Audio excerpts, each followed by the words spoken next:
दोस्तों, आज की कहानी है भाग्यवान। तुम हर समय छोटी बहू को ताने क्यों देती हो। दोस्तों, कहानी शुरू करने से पहले अगर आपने हमारे चैनल को सब्सक्राइब नहीं किया है तो सब्सक्राइब कर लीजिए ताकि आपके पास पहुंचे हर नया वीडियो।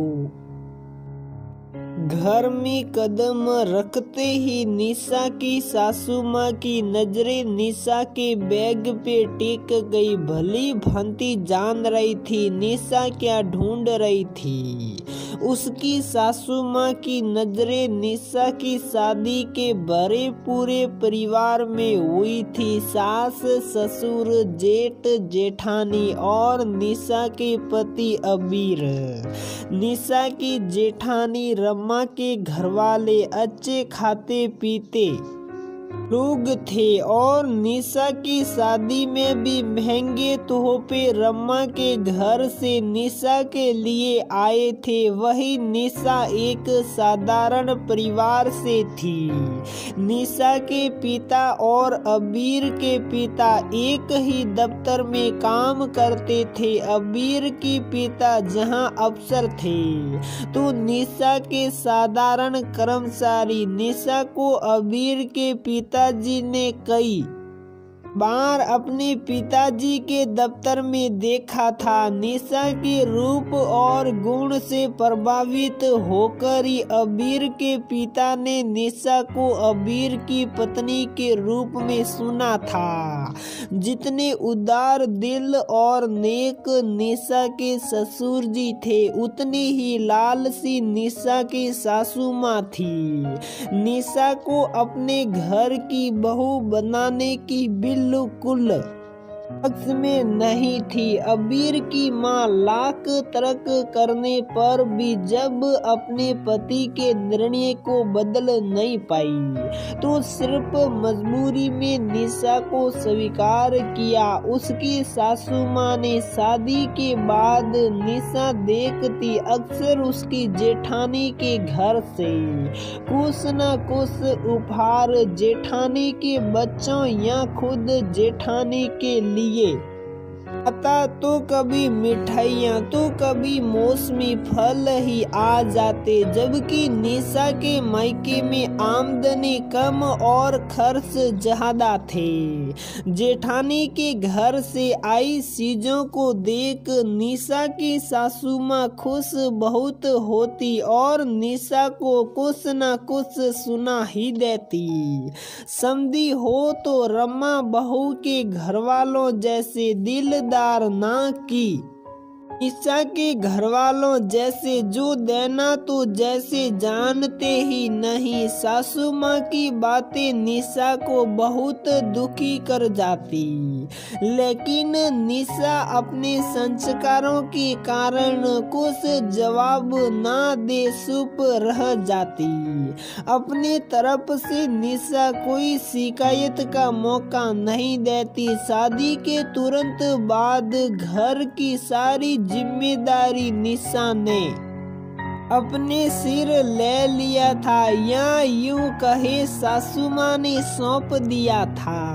सुबह से रात तक सभी कामों के लिए सिर्फ निशा को ही आवाज लगाए जाते और बिना सहरे पे शिकन लाए निशा अपने ससुराल में लगी रहती। शादी के 6 महीनों बाद निशा ने अपने ससुर जी से अनुमति ले कुछ दिनों के लिए अपने मायके आ गई। शादी के बाद पहली बार निशा अपने घर गई थी, वो भी पूरे 6 महीने बाद।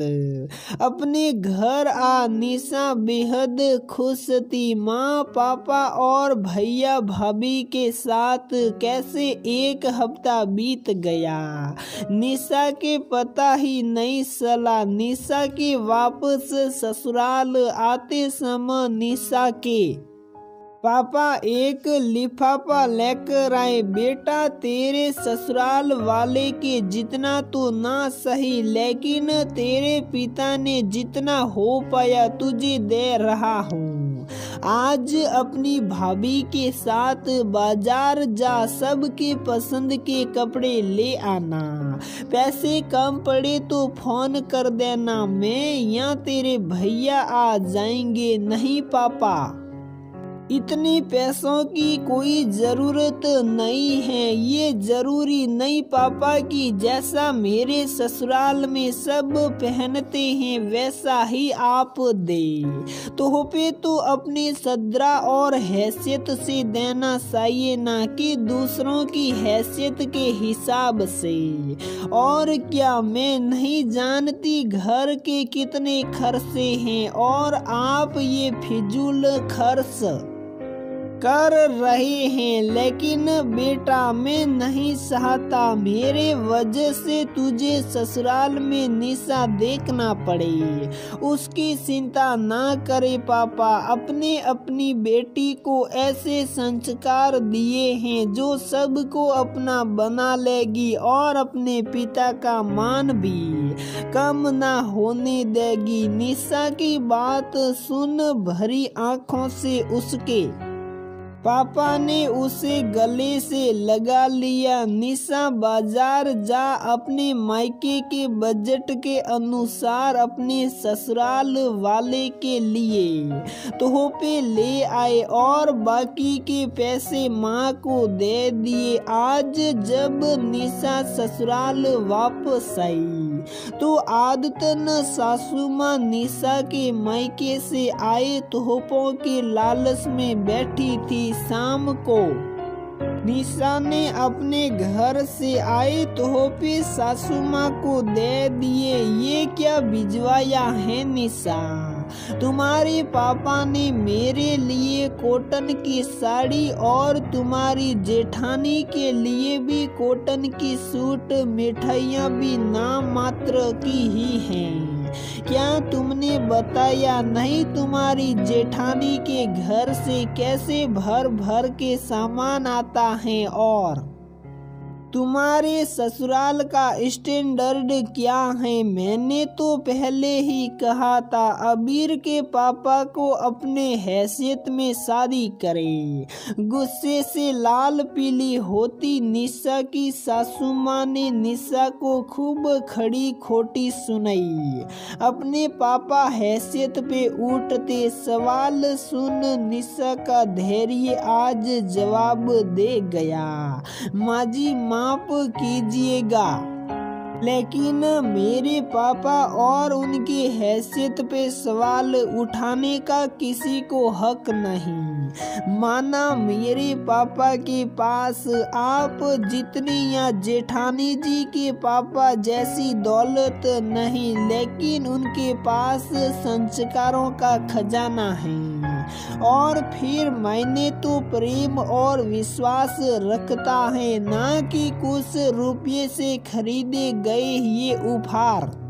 वाह बहू, अब तो जबान लड़ाना भी सीख लिया। नहीं माँ जी, अपने पिता के सम्मान के लिए आवाज उठाना जबान लड़ाना नहीं होता। अपने ससुराल में यदि मेरे पिता का सम्मान नहीं होगा तो मेरा क्या होगा? अभी निशा की सासू माँ कुछ कहती कि निशा के ससुर जी जो सारी बातें सुन चुके थे वहाँ आ गए। निशा बिल्कुल ठीक कह रही है। तुम्हें निशा के पिता का सौम्य स्वभाव से ज्यादा उनका भेजा उपहार दिख रहा है। भूल गई बड़ी बहू के मायके से उपहार तो खूब आते हैं, लेकिन क्या उसके मायके वालों ने आज तक तुम्हें और मुझे समधी होने का मान दिया? अगर उपहारों की सका शोध में भूल गई हो तो याद दिला दूं कि रम्मा बहू के भाई की शादी में जो कंगन हमने नई बहू को उपहार में दिए थे, उसे रम्मा बहू की माँ ने सस्ते और हल्के कह सबके सामने तुम्हारा और मेरा अपमान किया था। आज तक उनका वो अपमान मुझे याद है। वही निशा के पिताजी हैं जिन्होंने ना सिर्फ हमें समधी होने का मान दिया, बल्कि तुम्हारे कई कटु व्यवहार को भी हंसकर टाल गए। रिश्तों में प्यार होना जरूरी है, ना कि उपहार की लेन देन होना। अगर असली खुशी ढूंढनी है तो इंसानों में ढूंढो, अबीर की माँ उपहारों में नहीं। निशा जैसी बहू लाखों में एक होती हैं। और फिर निशा को मैंने सिर्फ इस घर की बहू नहीं है, अपनी बेटी भी माना है। और आज के बाद मैं इस विषय पे कुछ नहीं सुनना चाहता। अपने पति की डांट खा निशा की सासू माँ ने शुभ रहने में ही भलाई समझी और अपने पिता तुल्य ससुर की बातों से निशा का चेहरा भी खुशी से खिल उठा। तो दोस्तों, हमारी ये कहानी यहीं पर समाप्त होती है। अगर आपको हमारी ये कहानी पसंद आती है तो प्लीज वीडियो को लाइक करें, शेयर करें और हमारे चैनल को सब्सक्राइब जरूर करें।